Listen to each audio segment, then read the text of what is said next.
Welcome back to Brandon Sports Talk. In today's episode, I have the privilege to interview the Midway's head sprint ball coach, Coach Dan Davis. How are you doing today? I'm doing great. Glad to be here. Thank you. Can you talk about how you knew that you wanted to get started in coaching in college football? Well, to be honest about it, ever since I was 12 years old and I realized a 5'10" offensive lineman wasn't going to play in the National Football League, I've always wanted to be a football coach and played college football at a small Division III school in Michigan, enjoyed it, and moved on.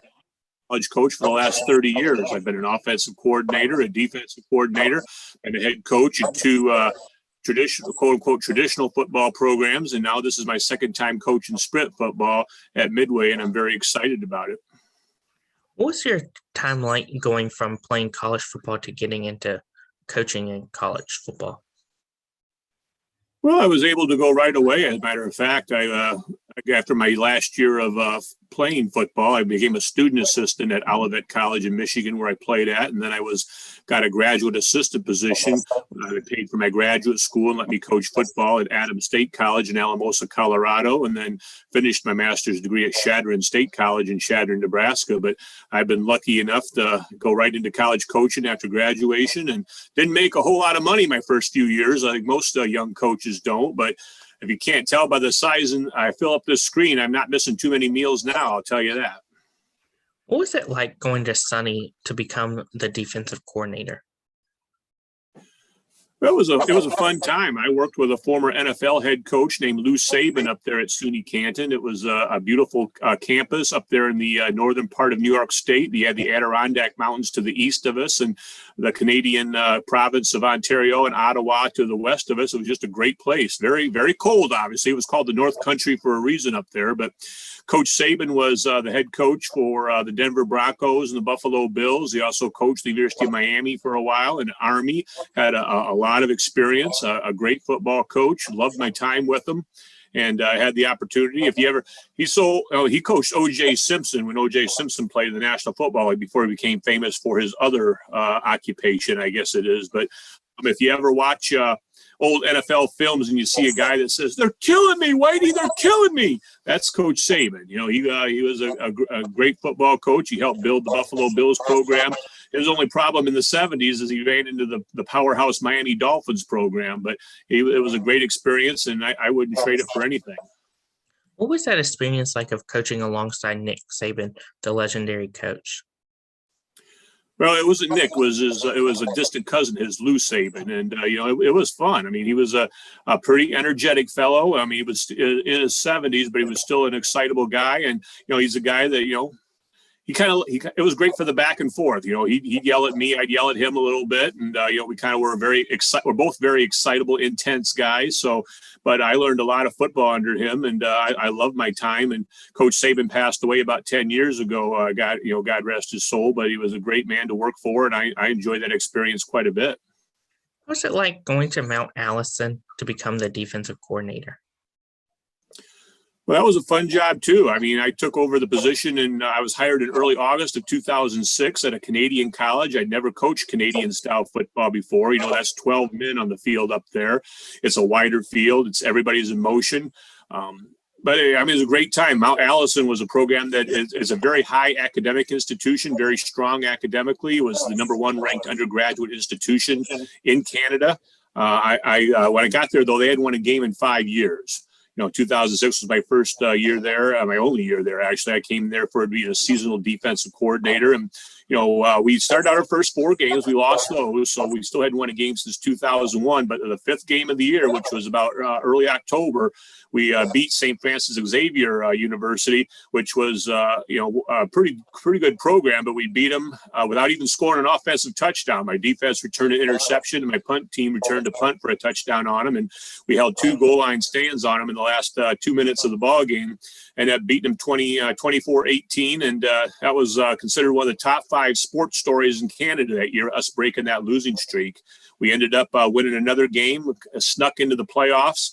almost upset the number one ranked team in our conference in the first round of the playoffs. But that was a great year. You thought after we won that game, after not having won a game in 5 years, that we'd won the Super Bowl up there. It was a great time, a great experience. And I loved the area up there in New Brunswick, the Nova Scotia area up there in the Atlantic provinces, and just thought it was a great time. And it's still one of the funnest years I ever had. Our one-loss record wasn't outstanding, but those guys gave it everything they had, and you can't ask for any more than that as a coach. What was that like, obviously, coaching in Canada and learning Canada football versus American football? Well, it took me about a year when I got back into American football to quit yelling no yards. If you know Canadian football, there's no such thing as a fair catch on the punt return team. You have to return the ball. Now, to make up for that, they put a halo around the ball where you can't down the ball as like you can in America. I mean, you've got to let him pick that ball up and run it. And so when that ball is bouncing around, you see guys backing up all the time and moving around, trying to make sure they keep that 5-yard halo around that football. And if you get in that halo, that's called 5 or 15 yards, depending on whether the ball has hit the ground or not. So, like I said, I came back for a year, and took me about a year to quit yelling no yards in American football, even though that wasn't the thing that American football has. When you came back to America, what was it like getting back to used to American football and going to McMurray? Well, I've coached a bunch of different styles of football in my career, and I've enjoyed them all. I've coached indoor football in Marion, Ohio, and that was 7 men. I've coached 8-man indoor football. I've coached 8-man football. I've coached 11-man, 12-man. Football is football. It all comes down to fundamentals and blocking and tackling, and obviously you have to get used to maybe a little bit of a different pace. In Canada, everybody can be in motion, so all the receivers are crisscrossing and doing things before the snap of the ball, especially if they see you in man coverage. But in America, obviously one person can be in motion, and he can't be moving toward the line of scrimmage at the snap of the ball, unlike Canada. So those are things, little adjustments. But basically, as long as you keep up to date on the rules and make sure that you are well schooled fundamentally, then football is football. What was it like transitioning from obviously being an offensive coordinator and defensive coordinator to getting your first head coaching job?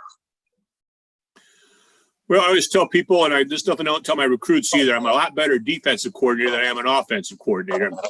I'm too conservative as an offensive coordinator. I'm kind of a 3 yards in a cloud of dust type guy, and that's tough to do these days in football. But you just got to do a different mindset. Even when you get on the board over here, you have to draw the X's and O's in a different way. You draw the defense on the bottom when you're a defensive coordinator. You draw the offense on the bottom when you're an offensive coordinator. And draw the plays up in that. But it was a lot of fun, a lot of good experiences.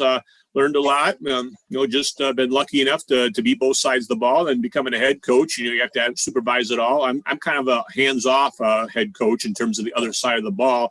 I'll do what my side, and if I've done a good job of recruiting and coaching and hiring the right coach, then I'll let him coach his side of the ball without too much interference. And I try to do that quite a bit, because I know when I'm a coordinator, I really don't want someone asking me. I want them to understand what I'm doing, but I don't want to sit there and have them, basically, what are you doing? What are you doing? What are you doing?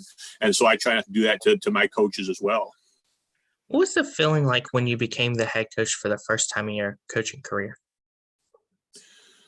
Well, it was a great feeling. My goal, I made a goal. It was really stupid, but I made a goal to be a head coach by the time I was 33 years old, to be a head college football coach. And I was 33 years old exactly when I became a head coach for the first time at McPherson College in McPherson, Kansas. And very daunting. Walked into a program where the team grade point average was awful. It was well below a 2.0.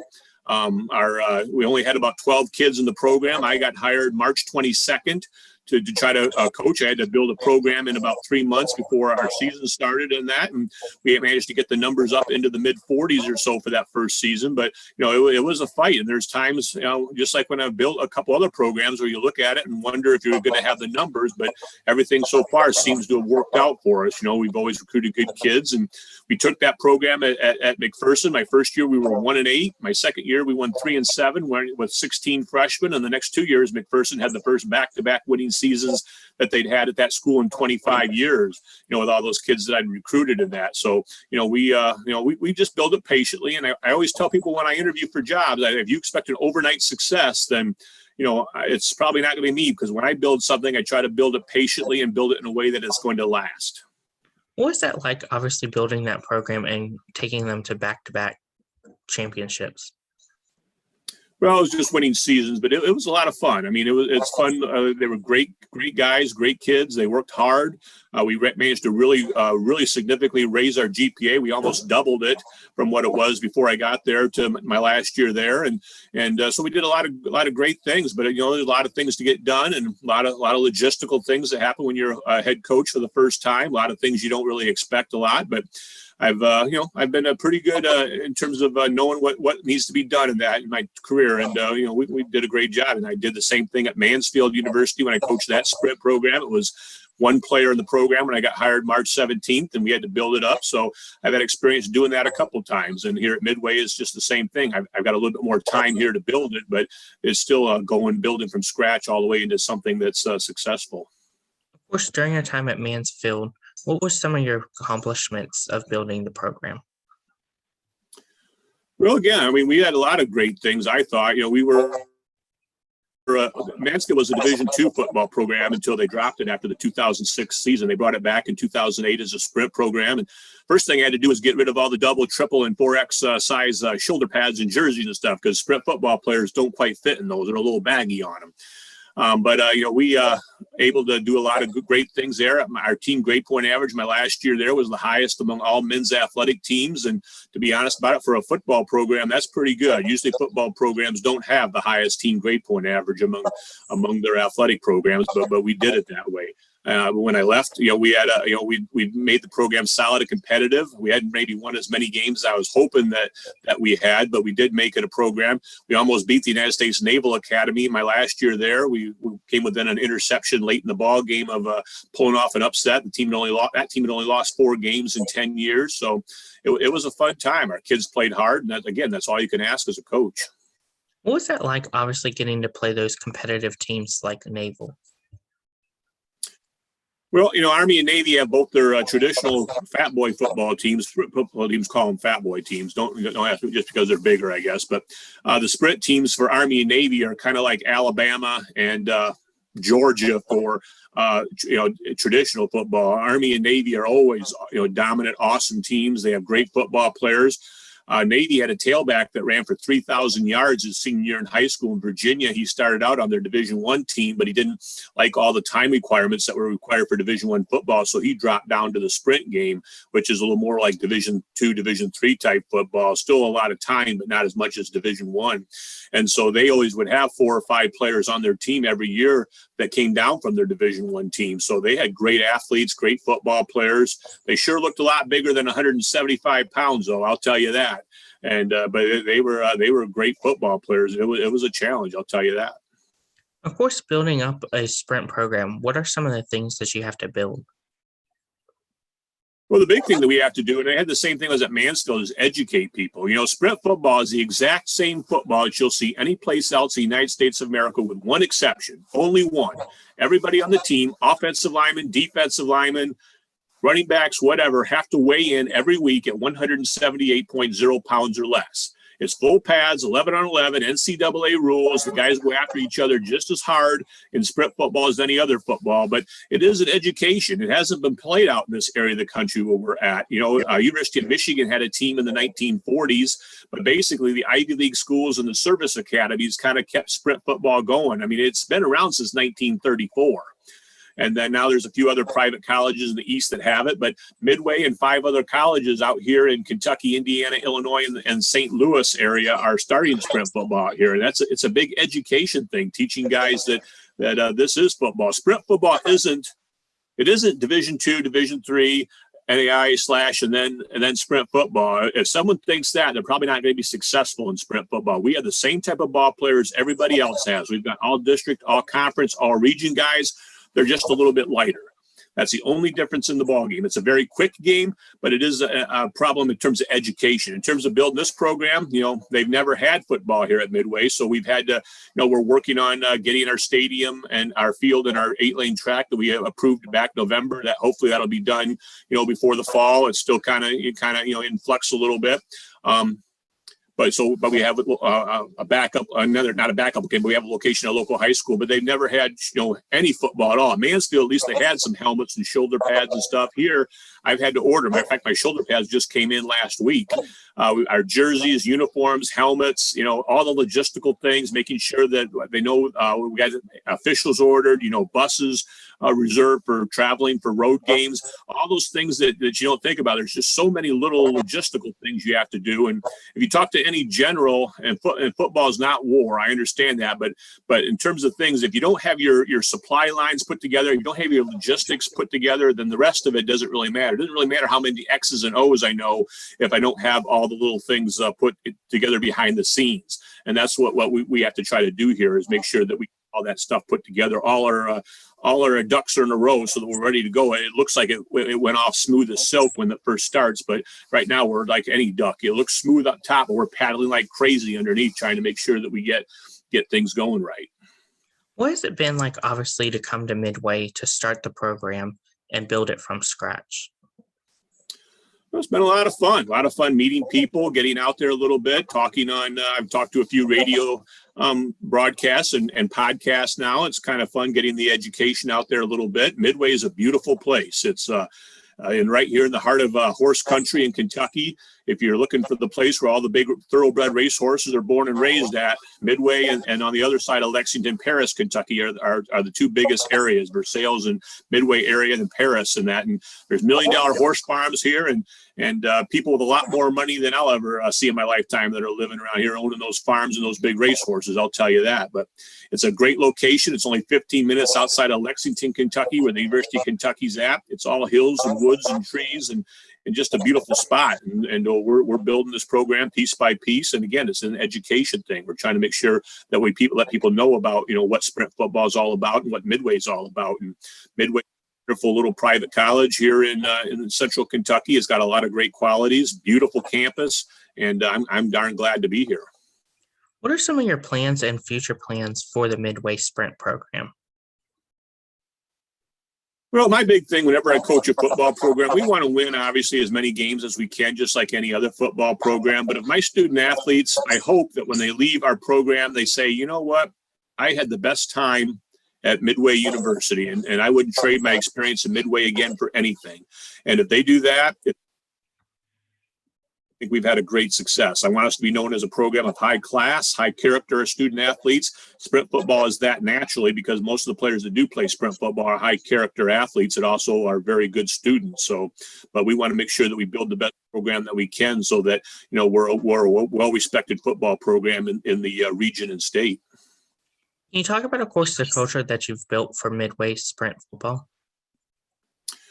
Well, I mean, it's a little I don't know if we're really built now. It's just basically recruiting the right guys for our culture because, right now I've got maybe a handful of guys on campus that are interested in playing this fall. The rest of our athletes are going to be brand new. And so, again, we're trying to do things first class.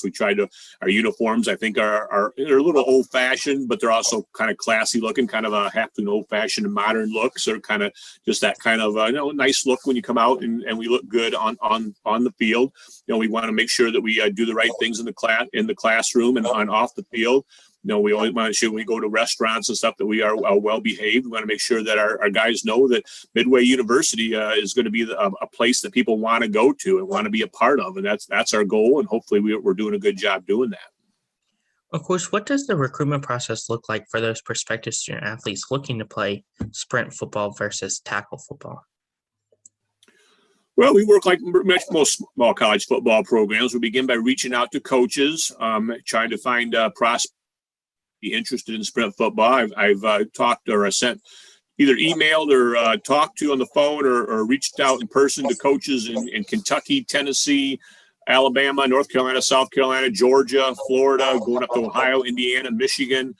Pretty much every state that surrounds West Virginia, pretty much every state that surrounds Kentucky, and some that are fairly close to Kentucky as well. And we reach out to them, but we also look for players from all sorts of areas. We had a player in here today from Reno, Nevada, looking at our place. So, we'll take them from anywhere. We had a young man signed from St. Ignatius, Montana, last week or the week before. So, we're just looking for the best players, the best people that we can. We'd like to get a lot of regional athletes if we can, but we're just going to look for great ball players. And one of the positions that we always look for, no matter where they're at in the United States of America or Canada or Europe, are offensive and defensive linemen.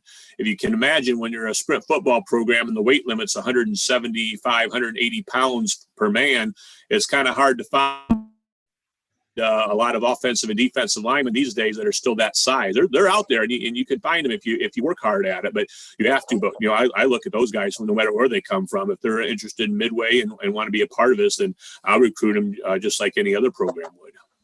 Of course, when on the road, what are some of the things that you look at, in particular, as you said, about the size and stuff? What are some other things you look at? Well, sprint football players are usually explosive. They're guys that they're not like they're running blazing fast 40-yard dashes, but they pop. When you see them come off the ball, they pop you. When they hit you, you get hit. Those are the type of things that we look for. We look for dynamic football players that work hard. If you this is the only league in the country where you can break a sweep and get run down by a defensive tackle, just because everybody's the same size and the same speed. So we look for people that are quick, that have hustle to them. I was just watching a film the other day, and I saw a young man that took off from this side of the field and just went crazy all the way over to the other side of the field and made a tackle so the guy wouldn't score. And those are the type of guys that any coach in any pro class, doesn't matter if they're sprint football players or fat boy football players, they want those type of ball players that will bust their tails and do everything they can to stop someone from crossing that goal line and scoring. And those are the type of ball players we look for. Offensively, we want offensive linemen that finish blocks. We don't want guys that just try to get in front of people. We want guys that actually try to push people out of the way. We want quarterbacks, just like every other program does, that are leaders on the field, that will deliver the ball when they need to deliver it to. We want receivers that run sharp, crisp routes, because in any college football, and if you're a high school receiver, I'm telling you right now, if you try to round off a route in college football, you're probably going to hear the opposite team's fight song in about 2 minutes, because they're going to pick it off and return it for 6 on you. You have to run good, sharp, crisp routes as a receiver in college, and plant that foot and cut hard, because if you don't, then you'll probably get it picked off somewhere. But we look for players that work hard and want to be great people, and players that do well in the classroom, obviously. What does the official visit look like for Midway Sprint football? Sorry, say that one more time. What does the official visit look like for prospective student athletes looking to go to Midway? Well, we try to make sure we have a tour with admissions. We make sure that they visit with our admissions office. I'm really not a huge fan of what they call recruiting days, where you bring in 50 to 100 guys on one Saturday, just because I'm the head coach, and trying to talk to 50, 100 guys at once, trying to have that individual meeting with them is not conducive to being productive. And, it's basically like, hey, how you doing? Okay, next guy. Hey, how you doing? Next guy. Hey, how you doing? So what we try to do is more individual visits, where they come in, they have their tour on campus, they see the place, they talk to the admissions people, and then I talk to them a little bit about football. We show them what facilities we have right now. If they are coming from far away, we can provide a little bit of assistance with housing, putting them up in a hotel the night before the ball game, things like that. But there's nothing overly fancy, I'll tell you that. We're not taking them to any nightclubs or anything like that. We're just trying to show them what we're all about and move on from there. What advice would you give those high school athletes that are looking to go into sprint football versus regular tackle football? Really take a hard look at it. I think it's a great sport. We want guys, again, that are self-motivated. Sprint football is full of guys that are self-motivated. And I would invite you to take a look at it. The average roster size of an NAI D3 program is usually 115 to 150. And that's just too many people. Sprint football rosters are a little bit smaller. I mean, we actually give guys a chance to play. I always tell, there's a couple of teams I've seen that rosters are 185 to 200 on a college football roster. Are you kidding me? So we try to make sure that we bring in guys and make sure they know that we're going to keep our roster, fairly small, where we want to give guys an opportunity to play football, want to get guys to have an opportunity to have a great college football experience and be a part of a good program. And those are the type of guys, those are the type of things we try to sell on recruits. What advice would you give those high school athletes that are deciding whether to go sprint football or tackle football? Well, first thing I tell is sprint football is tackle football. we're gonna smack each other pretty good. If you go on YouTube and you type in the word sprint football and you watch some of those videos, and if you think that's not real football, then I'll know that you probably really don't know. And I don't mean you personally, but I just use it as a generalization that you don't really know what you're talking about, because I've been doing this for 30 years at the D2, D3, NAI, even FCS level for a couple years, and I can tell you sprint football is real football, and they go after each other. And like I said, it's basically an education thing. I think once we start playing football games this fall, they can actually see the games in person or on live stream. And they see that, watch what the game looks like. That's going to really kind of get things going a little bit more. Right now, like I said, it's just a big education thing. But the difference between sprint football and quote unquote regular football is that there is no difference. Except if you squint your eyes, you notice the offensive linemen aren't quite as big. So we would hope that they would have just as much consideration as any other football. Now, that doesn't always happen. Some guys kind of turn their noses up or turn their noses down at sprint football. But to be honest about it, if that's the way their attitude is, then we probably don't want them anyway. What advice would you give future head coaches looking to get started in coaching in football? Well, the big thing is if you want to make money right away, go to high school, because you'll get a teaching job and coaching that. College coaches, most of the time, your first 3-4 years, unless you know somebody or really lucky, you're going to be scraping by on peanuts, and not making a whole lot of money and stuff. You need to make sure you understand that and work, and you can't sit there as a college coach and start out let's say you're making $4,000 or $5,000 somewhere, and you think, well, I'm not going to work that many hours because this is all the money I'm making. If you do that, then you're probably only going to make $4,000 or $5,000 for a couple of years, and then you'll be out of coaching. You have to put in the hours, work. There's a reason why they call it grinding. I mean, you do have to work a lot of hours. Sundays, you don't have days off as a college football coach, and usually not even as a high school coach anymore. But, Sundays we're in here watching film, making sure we get our tendencies set together, making sure we get our film clips put together. And, we work just as long hours during the season. And, right now, even the off season for a small college coach, recruiting goes for us pretty much until mid-July or so. So we'll be recruiting up till then. And so there's really no off season in football. We're just trying to make sure we find the right type of ball players. So if you want to be a college football coach, you better be prepared to put in the work and the hours. If you're not, then maybe college football or even high school football is not for you. That's great advice. Where can my listeners find you at on social media, along with the Midway Sprint Football Program at? Well, I don't have a personal Twitter page, but our Midway Sprint program is just Midway_Sprint at Midway_Sprint on Twitter. Then it's just Midway Sprint on Facebook and that. Well, I guess I need to get an Instagram page put together, but I haven't done it yet. So we're just Twitter and Facebook right now and that. So, but those are the ways to get a hold of us at. If you just type in Midway Sprint Football, even in the search box on Twitter or Facebook, it should come up. Thank you again, Coach Dan Davis, for your interview, and best of luck in your future with the Midway Sprint Football. Well, thank you. I appreciate your time and letting me come on. Thank you. You can find Brandon Sports Talk on Facebook at Brandon Sports Talk, Instagram at Brandon Sports Talk, Twitter at Talk_Brandon. And you can find me on YouTube at Brandon Sports Talk. Don't forget to like, comment, and subscribe. Thank you again, Coach Dan Davis, for your interview, and best of luck in your future. Thank you very much. You've been watching Brandon Sports Talk. Please feel free to like, share, and subscribe to Brandon Sports Talk on social media and on YouTube.